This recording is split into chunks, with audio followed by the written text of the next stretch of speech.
Maraming nagtatanong po sa akin, Chinky, paano ba guminhawa ang buhay ng tao? Paano bang yumaman ang isang tao? Everybody wants to become a millionaire. Ang sinasabi ko parati, ang pagyaman ng isang tao ay hindi po nag-uumpisa kung anong laman ng kanyang bulsa, kundi kung ano ang laman ng kanyang isipan. I'd like to share to you a simple formula that can really help you on how to become wealthy. Let's start with this.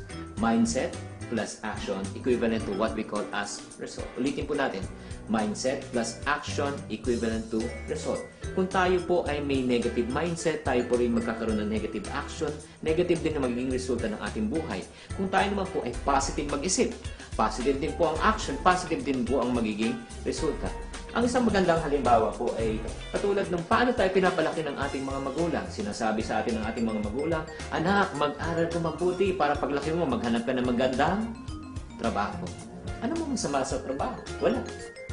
Pero kami po naman mga singkit, paano naman po kami pinapalaki? Sinasabi sa amin, anak, mag-aral ka mabuti para paglaki mo, hanap ka maganda ni negosyo. Okay?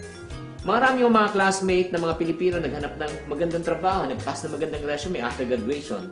Kami naman po, nag-umpisa na po kami ng aming negosyo. Ang tanong po mga kapatid, sa palagay nyo, sino po ang mas may pagkakataon na umunlad agad ng pamumuhay? Yung naghanap ng trabaho o yung nagtayo ng negosyo? Definitely, ang sagot po, yung nagtayo ng negosyo.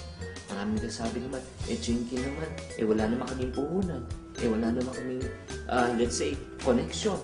Pero sabihin ko sa inyo, ano pinagkaiba po namin? Pareho po kami ng paaralan, pareho ng pagkakataon.